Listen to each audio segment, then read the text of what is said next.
is, can you tell us about the current situation in Gaza, the humanitarian situation? What hospitals are still functional, not functional, the kind of medical help people are still able to get, how are people able to get out, how is aid getting in, and what news that is not shared on media outlets? Thank you. First of all, thank you so much for your invitation, and thank you to the audience for taking the time to really participate in this. First of all, I want to say about Taawon. One of my most favorite writers, an African-American writer by the name of Audre Lorde, once wrote, "The master's tools will never bring down the master's house." And it is really that call for us to develop our own tools, our own, and as I said after the war, our own International Committee of the Red Cross, and our own Arab Health Organization, and our own Arab Food Organization.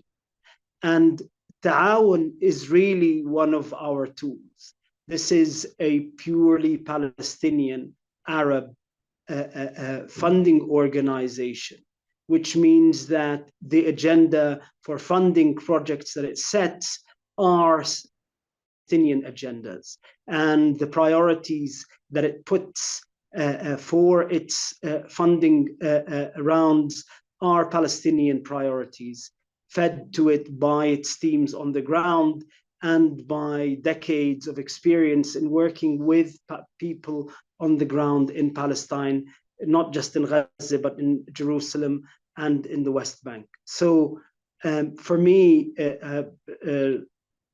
Welfare Association occupies a critical role as being one of the tools of the Palestinian people that Audre Lorde talked about. The current situation is as such. The health system has been completely destroyed. If we go from the north down to the far south, in the north, there is very sporadic, and I mean very sporadic, whenever the UN manages to get some anesthetic medication. There's a single operating room that's functioning in a hospital in Jabalia camp that's operated intermittently when there's medication, and another operating room in Ahli Baptist Hospital in Gaza City that operates intermittently whenever the UN manages to get supplies through so that they can run this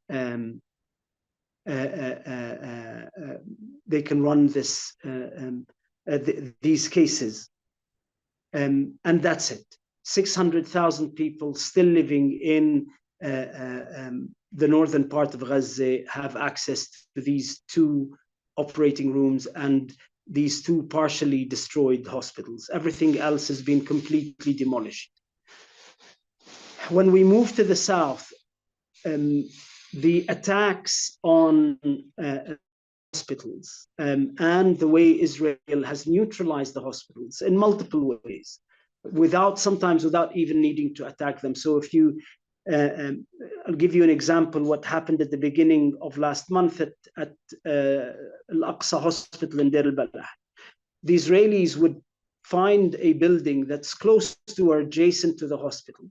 They then bomb that building with a disproportionately large bomb, not with just the aim of destroying that building, but with having the destruction spill over onto the hospital, which would be damaged inadvertently without being targeted.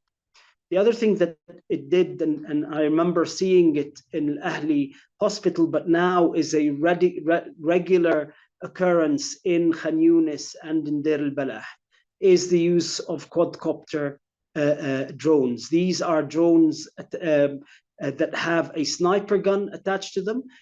Drones would be sent to the vicinity of the hospital, firing at any of the patients trying to make their way to the hospital.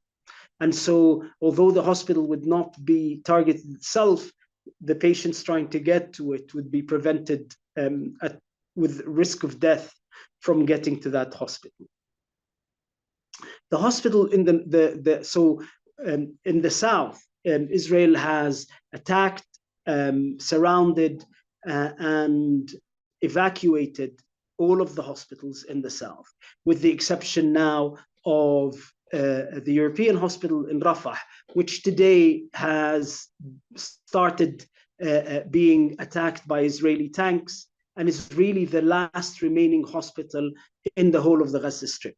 And so we are currently talking about 2.25 million people with access to only 9 operating rooms. These 9 operating rooms, as of today, are under threat. When we look at the public health picture as a whole, Israel is not just part of its genocidal war wanting to kill people with bombs and bullets and blast injuries. Israel has also, through the destruction of the health system, ensured that a lot of the wounded die from their wounds because they cannot access the health system, but also has created what we call the perfect storm of public health catastrophe. When you destroy 60 to 70% of people's homes, forcing them into overcrowded schools that were built to house 1,000 students and now have tens of thousands of inhabitants, you then destroy the water and sewage system, and you, through the siege, induce a level of malnutrition that now the UN is starting to set up feeding stations like the ones we used to see in Africa during the famine. That triangle means that you are setting people up for infectious diseases epidemics to kill them. In the harsh winter month, children who are malnourished, who are wounded, and who live in exposed areas will die of hypothermia in the temperatures of 7 and 8 degrees that we have at night in Gaza these days. And so a 3-track genocidal approach by the Israelis in order to maximize the number of people being killed is taking place at the moment. And there's no sign that it's slowing down, because it doesn't need to slow down. The world has seen it coming. The International Court of Justice has identified this as a genocidal war, and we have had nothing as a response from Western powers other than an attempt to smear UNRWA and blackmail the Palestinian people by cutting off the last humanitarian organization able to stop this impending famine from killing the rest of the population. There was an article in The Lancet, one of the world's leading medical journals, that expected 1/4 of the population of Gaza to die as a result of these epidemics and this malnutrition if the war were to continue on in this. Now, if we want to look deeper behind the number, then you start seeing the layers of the absolute catastrophe that the numbers don't tell you. We currently know that there are around 30,000 registered deaths as a result of this war. But actually, this number constitutes probably 40% of the total number of people who have been killed. The rest are buried under the rubble in buildings that have no, Gaza has no heavy lifting equipment to try to recover any of these bodies. And even back when I was in Gaza in October and November, we were starting to, in some buildings, you could smell the decaying and decomposing bodies. So that group is around 10 to 15,000. And these are people who have been reported missing by relatives and known to be under the rubble. There's then another group that is as a result of something very particular to this genocidal war, which is the fact that Israel has been taking out complete neighborhoods all at once when it drops, between 7 and 9 2,000-pound bombs on a single neighborhood. And so what happens in Gaza, as in a lot of parts of the Arab world, neighborhoods have concentrations of large families or clans. And so when you take out the whole neighborhood where the Hamula or the clan live, there is no one to report those buried under the rubble as missing, because the whole clan and the whole extended families, actually multiple layers of extended families, are being wiped out. And then we have the last horrific missing part of those dead, is that when you do drop a 2,000-pound bomb, almost a ton and a half, there are certain people who are pulverized, who by the sheer size of the bomb, there is no physical remains that are left once this bomb explodes in these buildings. We start then looking at the wounded. Currently, there are around 60,000 wounded. 30,000 of these wounded are children. We know from the medical literature that a war-wounded child will need between 8 and 12 surgeries by the time they reach adult age. So if you do the math and multiply 8 to 12 times the 30,000, you can see the kind of burden of care that will be there for the next decade or so in treating these wounded. Of these 30,000 wounded children, 6,000, between 5,000 and 6,000 have lost limbs and have had amputations. And so these children, we know from the medical literature that they will require a new prosthetic every 6 months, because as the child grows, the prosthetic limb needs to be changed, and have also between 9 and 10 surgeries by the time they're of adult age, just to the amputated limb. Before the war, there were around 180 of these conflict-related amputations in children in Gaza. So you can see that even before the Israelis destroyed Hamad Hospital, which was the prosthetic center for children in Gaza, the increase and the scale of this tsunami of children with limb amputations, never seen in the history of wars, not even in the 20th century, is beyond the capacity of the health system in Gaza to cope with. We then look at the social damage or the social wounding that is happening to both the wounded and the children who are not physically wounded. And that is the loss of one or both parents. And this is compounded usually by the fact that this loss happened in the home. And so this loss is associated with the loss of the house.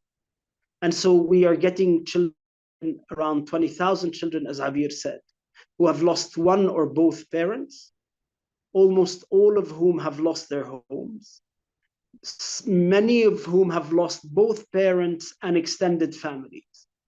And I remember when we were at Shifa, we were noticing this phenomena of wounded children with no surviving relatives. And there were around 120 of them. And these had no distant cousins from either side of the family left when they were taken out of the rubble. And so the complexity of the challenge that is going to face the Welfare Association in running its and upscaling its orphan sponsorship program is really mammoth, and is going to require an organization that is within Palestinian society, because of the sensitivity of the issue, at hand. These are the children of martyrs. These are kids whose parents were killed as a way of ethnically cleansing what remained of Palestine. And so it's critical that Palestinian institutions oversee, if not deliver, the care that these children need to ensure that their care is not part of the ethnic cleansing aims of the war, but actually that they're cared for as much as possible within Gaza and as much as possible within extended families, and that these extended families are supported. Unfortunately, a lot of these children, orphan children, are either wounded, as I said, or that their carers are wounded. And so this program will need to be sufficiently nuanced and individually targeted so that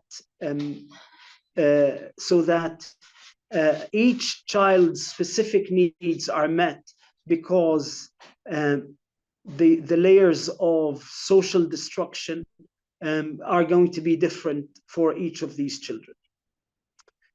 In order to try to rebuild the lives of these wounded children, some of whom have been orphaned, one of the things that we're trying to do is we set up a fund to try to take some of these wounded children to Lebanon for complex reconstructive surgery.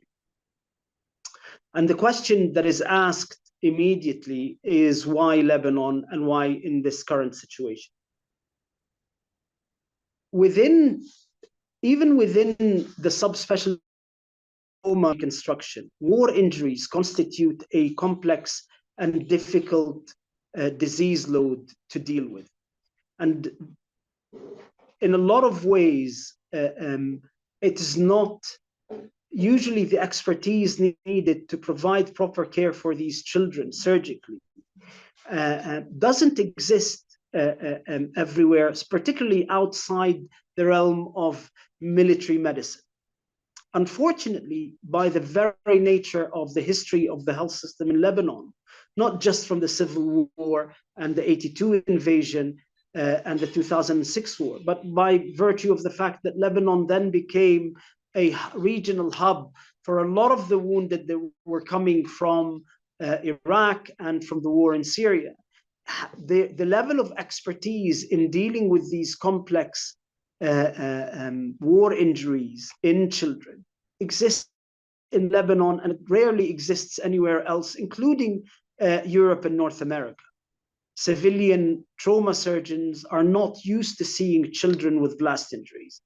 Civilian trauma surgeons are not used to seeing children shot with high velocity sniper bullets. And so one of the main aims of this project is really to take these kids to Lebanon to give them the best opportunity for reconstructive surgery, for rehabilitation. And because these processes are complex and staged, so the child will need several surgeries, usually with a gap of 2 months or 3 months between them, it is critical that the treatment and the treatment pathway is a holistic pathway. These kids have not just been physically wounded, they have been socially wounded, and they have been psychologically wounded. And therefore, the aim of this foundation is to provide that holistic treatment that includes surgery, but is not purely surgical in nature. These children need surgeries, but they don't just need surgeries. They need psychosocial support. They have been out of school for a year while they're undergoing their treatment. In between the treatment process, they need to have homeschooling. They need to feel alive again. They need to feel like children again. And the idea is that we believe in the foundation that we can provide that kind of holistic care in Lebanon, because the infrastructure, the experience, and the expertise exists in Lebanon. And so between us, between every organization working in the humanitarian field, and particularly Arab and Palestinian organizations. We need to ensure that the primary aim of the war is not achieved, that people are given the chance to return to Gaza, to stay in Gaza, and to rebuild their lives in Gaza. And Israel's aims of ethnically cleansing Gaza, which it failed so far to do in the war, it fails to do in the ceasefire. And we know that Israel always tries to achieve in a ceasefire what it's failed to achieve in the war. It will attempt to hamper reconstruction. It will attempt to hamper the treatment of patients. It will attempt to stop the rebuilding and the rehabilitation of the health system, so that those who have decided to stay eventually lose faith and go outside Gaza, at least for the sake of their children. And that's why, for me, the foundation concentrates on children. Because as a parent, I know that there are things that I would do for my children that I would not do for myself. And so if we enable these families to feel that we are there for them and their children in their time of need, then we will be able to help them stay in Gaza. I think I'll leave it there, and I'll be happy to answer any questions that you want. There's a question I have, and I got a lot of, is the aid. How is aid able to enter? And there's also a lot on the issue that a lot of things that are being removed from the trucks, like insulin pens, oxygen tanks. Can you elaborate on that a little? Because that makes it very hard for diabetes patients and other kinds of patients to survive. So unfortunately, what is going in is a trickle of the trucks. You know, Gaza used to have around 800 to 1,000 trucks go in. I think Gaza now, on a daily basis, only a couple of hundred are allowed in.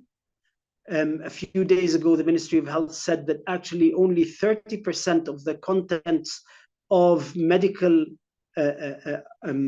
aid is of use and is what the ministry had asked for, and that, as awful as it sounds, the ministry is still receiving COVID-related aid, PCR sets, isolation kits, as a medical aid for the war wounded. And so you can imagine that this trickle of aid that's currently going in only aims to basically camouflage the totality of the siege that's being imposed on Gaza. Not enough aid is getting to the south to make any kind of difference to the health system, and no aid is getting to the north. And we've seen how Israel bombed one of the UN trucks trying to get to the north the other day.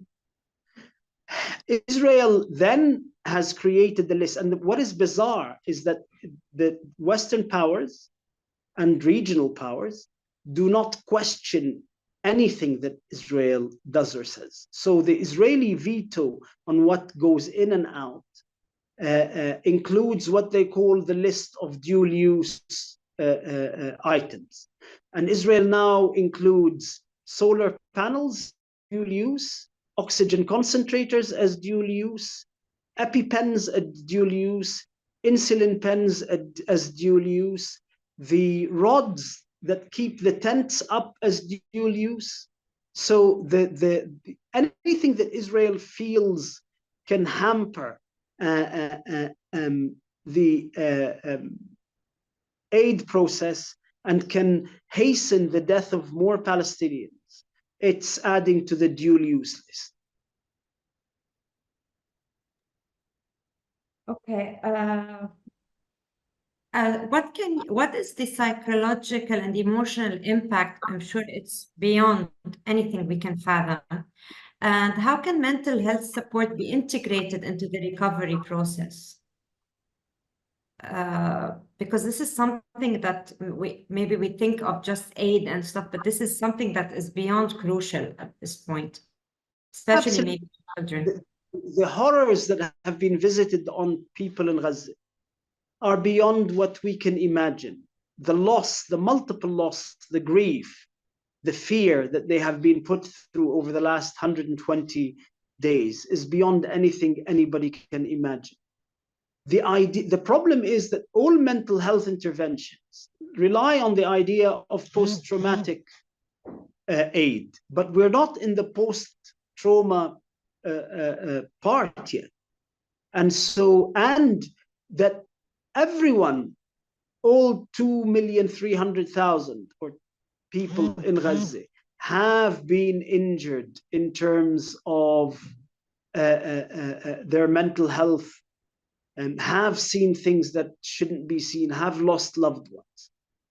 So for us, when we designed this foundation and the treatment path, that's why we integrated the psychosocial support for both the child and the adults accompanying, so that from the very beginning, so that the healing that happens for the physical wounds is also accompanied by an attempt to heal the mental health wounds and the social wounds at the same time.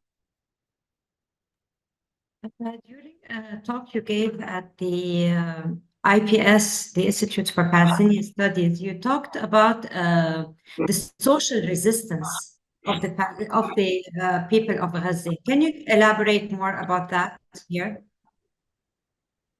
So what we have seen from the very beginning of the war, how people have survived by completely relying on the kindness and the solidarity of others. You know, when these houses that are bombed have 50 people in them, multiple families, some of whom have very small connections. They're not all blood relatives. Some of them are just friends. People take in other families into their homes. They share their food. They look after each other. These orphan children are immediately looked after by the families of other wounded children in the hospital.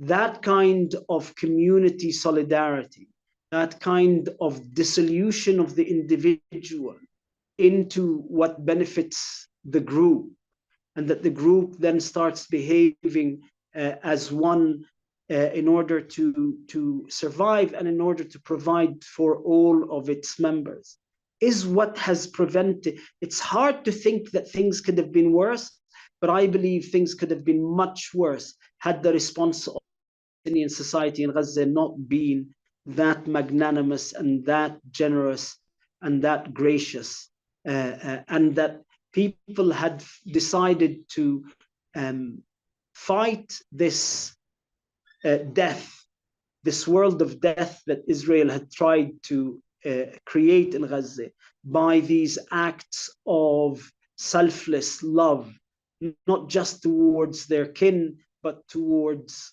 everybody around them, and sometimes towards complete strangers. We have been listening to the story of the girl whose family was killed, and she was left in the car while being targeted. Nothing in the world could have made those ambulance paramedics go under fire to try to save her, but they did. And it's these acts of selflessness and these acts of pure dedication and love that are the untold story of this death and destruction. The way common, ordinary Palestinians have resisted death through acts of great love and great generosity.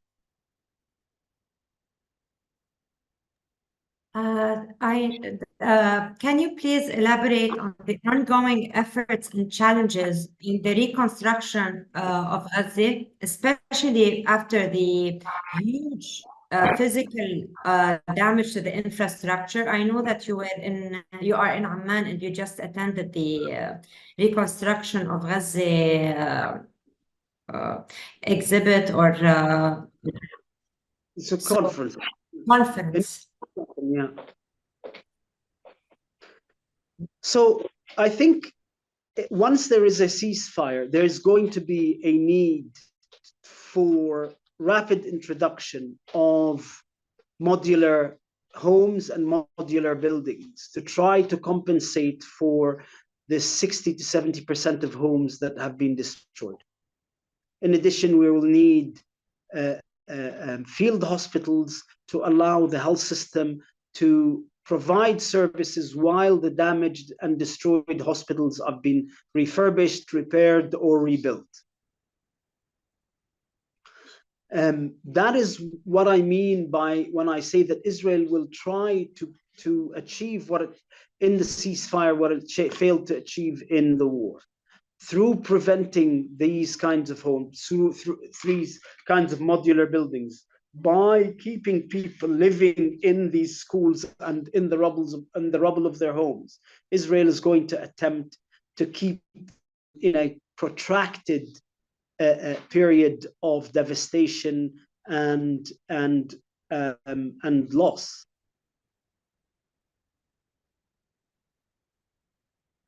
The question that is coming up about the fund, about the Ghassan Abu Sittah's Children Fund, is once children are treated and rehabilitated in Lebanon, is there a guaranteed mechanism in place for their safe and permanent return to Gaza?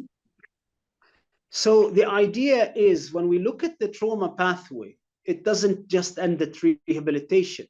It actually ends at reintegration. And so part of the foundation's job is to try to forge links back in Gaza to ensure not just medical follow-up for these children, but a mechanism by which we help these families rebuild their lives. At no stage will we be sending kids back to Rafah and then throwing them back into Gaza in social conditions where they've lost their homes, they've lost their families, there is no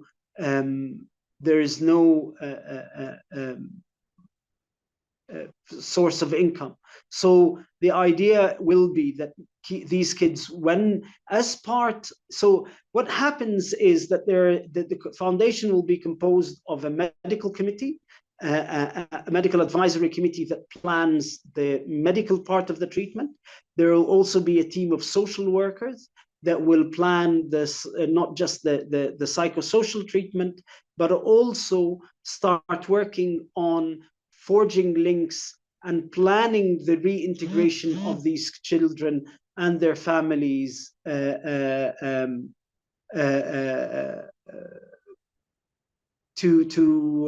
come over.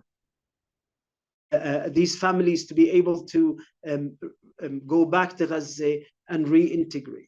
And so there's no kind of dumping process where they fall off the cliff once their medical needs. Treatment ends not at rehabilitation, but at reintegration. Are doctors from foreign countries allowed to enter Gaza? And if yes, through which organization can this be facilitated, and how can people help? So doctors have been allowed. The doctors that have been allowed constitute 10% of the total number of doctors that have applied. Israel still has the veto to vet and decide who goes in and who comes out.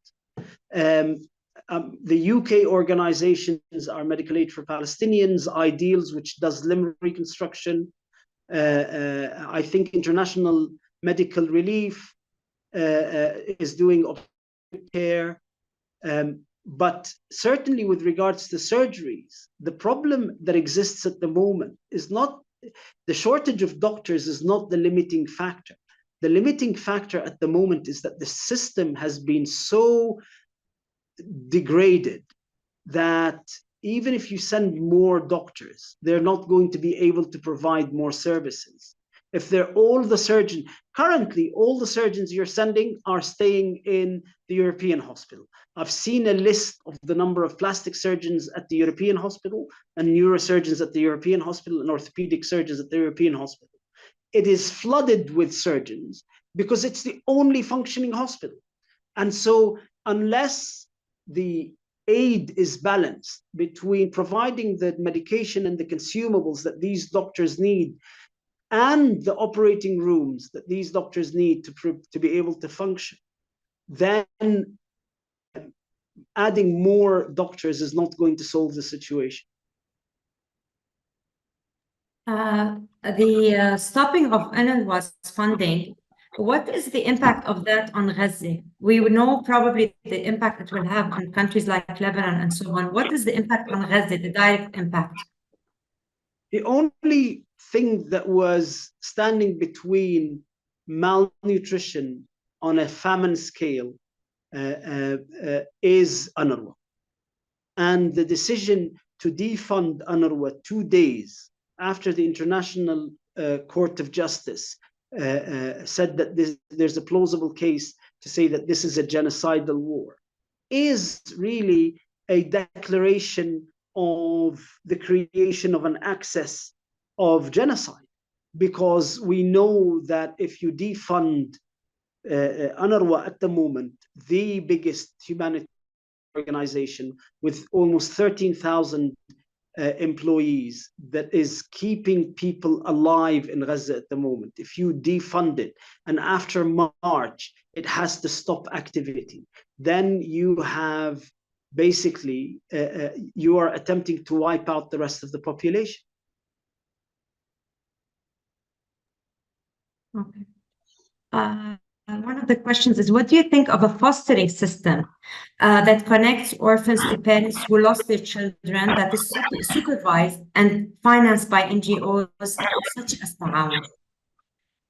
So for us, and I think this is the principle that Taawon has applied in the past and will continue, is that priority is given to keeping the child within the family, or at least within the extended family. If that is not possible, then you look further afield, but keep them within the community. Always supported, always the family that look after the child are supported, and child protection issues are monitored, are closely monitored, and the child is looked after, but kept within their community. Orphanages constitute the very last option available. And it's really the option that you have when you have no other options. My worry is that the severity of this war is that we will have severely wounded and disabled orphan children that we will need to have institutions dedicated purely to their care. What about the disabled and the heavily wounded adults that will be unable to care for these children?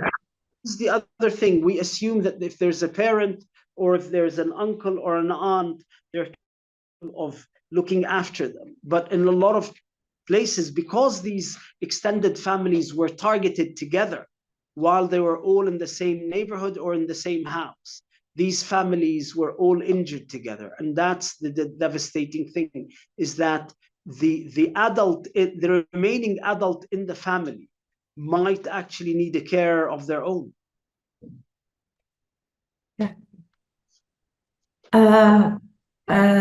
Who, in your opinion, will be the critical stakeholders in the reconstruction of Gaza? And what kind of support system should the international community forge to facilitate this?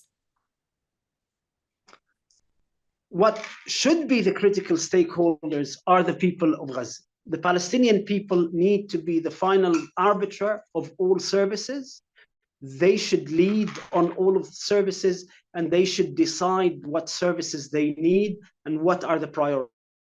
It is critical that the sovereignty of Palestinians over their lives is not a victim of this war, and therefore from health to social welfare, to education, to university education, school education, every aspect of Palestinian life, we have to respect Palestinian sovereignty over these sectors. It is critical.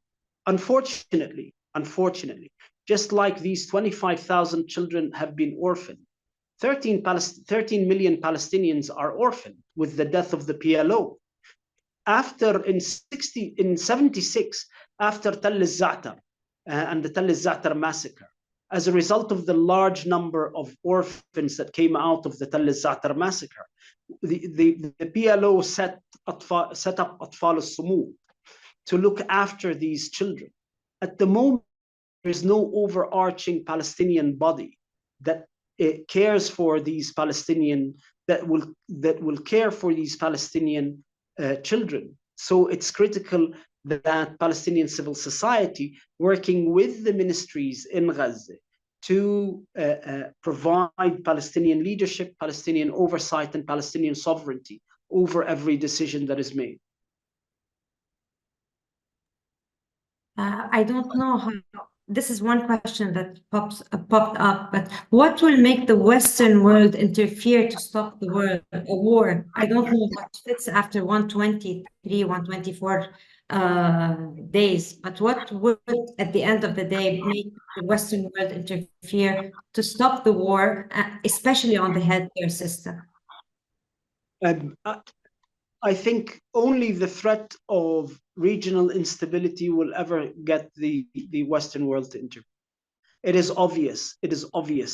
And you know, one of those things that every Palestinian knows, and everyone from the audience knows, if Israel had killed 13,000 puppies or kittens, the Western world's response would have been outrage and indignation. The fact that Israel killed 13,000 Palestinian Arab children, brown children, not white, blue-eyed, blonde children, meant that the world was able to tolerate this crime on a scale that had never been seen before. And so again, we go back to why Taawon is important. The master's tools will never bring down the master's house. We need our own tools. We need to set our own agenda. We need to provide our own care. Dr. Ghassan, how can we contribute with the fund as urgent volunteers, not as doctors, to help transport love and take care of these affected children? Also, are these children allowed currently by Israel to leave Gaza? So the number of children being allowed is nowhere near what we want to be allowed.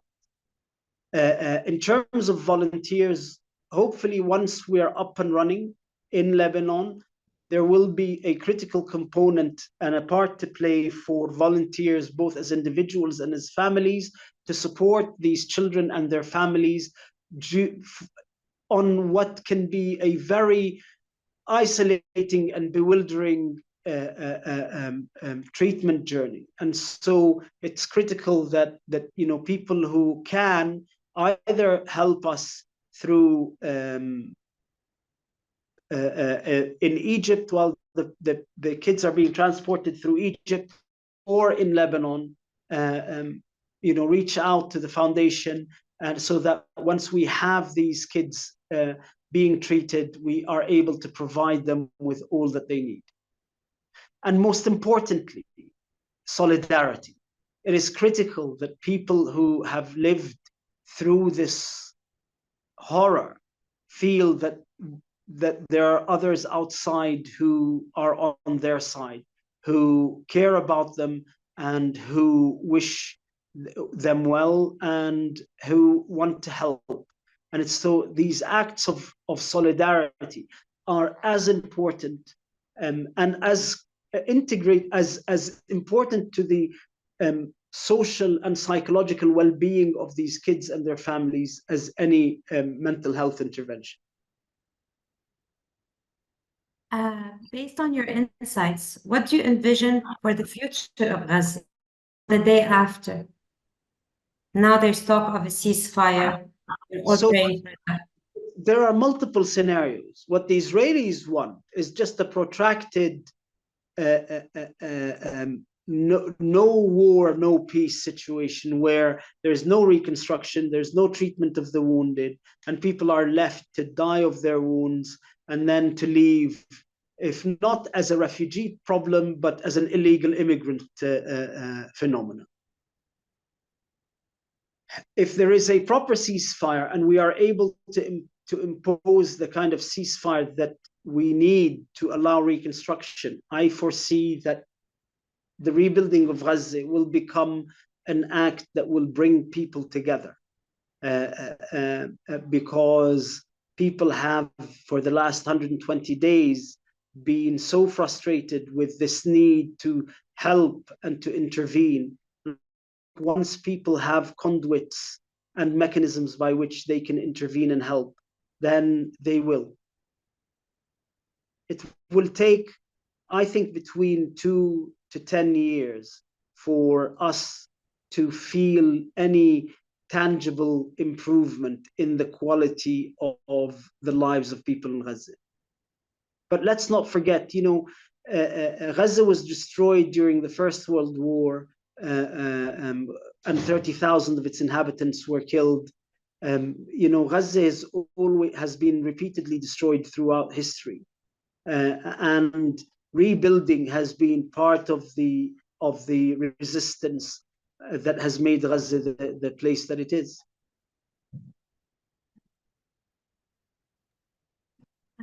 Considering the impact on the education infrastructure, what role does education play in the recovery process and be strengthened by organizations such as Taawon? So the systematic destruction of over 300 schools, the carpet bombing of every single university, the targeting and assassination of university professors was an intentional attempt at destroying the education system that Israel knows occupies a very particular and special part in the psychology of the Palestinian people. Taawon can help by ensuring that once there is a ceasefire, innovative solutions are found to provide education at a school level and at the university level as early as possible through twinning with other universities and other schools outside, use of the technologies that we came to rely on during the COVID period. All of these things can be used, and Taawon can become a platform for leading the way on these things, and then other smaller organizations can add where they can help. You've visited, you've been to many wars before. How would you describe this war? And do you think that this war needs to be documented properly? So for me, the difference between every other war, and I've been to Mosul, and I've been to Iraq during the first Gulf War, and to Damascus during the Civil War, and all of Gaza's wars, is the difference between a tsunami and a flood. It looks the same, but the scale is so monumentally different that it just does not feel anywhere near the same. It is absolutely critical for multiple reasons that this war is properly documented, not just in the formal documentation, but in the ethnographic documentation of people's stories of bravery and heartache and resistance. And that's why the Institute for Palestine Studies has launched a project to document the destruction of the health system, to document this war. This is, one of Israel's ministers described this as Nakba 2. One of the problems that we had with trying to understand the first Nakba is that we relied on the archives of others. We now need, in this historical moment of genocide, to archive to produce our archives so that we never forget what has been done to us, who was complicit, and who stayed silent during this genocide. Okay, our time is almost over. What would be your message to the Palestinians and to the world? My message to the Palestinians is that as a Palestinian parent, I have never in my life been in fear for the future of my children as I have been in this war. Because I feel that regardless of where they are, regardless of what life choices they made, and you know, I accepted when I was in Gaza the life choices that I made that had made me go to Gaza. But I believe that every Palestinian parent, wherever they are, whether in Chile or in the Gulf or in the States or in Jordan or in Lebanon, believe that the lives of their children are targeted by a genocidal Zionist project that now has decided to physically eliminate all Palestinians.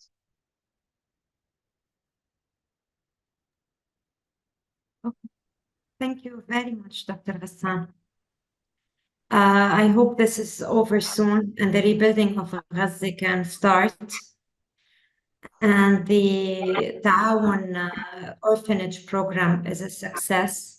And the fund is, we can see children move to Beirut to be helped, rehabilitated, and taken care of. And as someone asked in the messages, loved and taken care of. Thank you everyone for joining. And thank you for your valuable time, Dr. Ghassan. Thank you. Thank you everyone for their valuable time.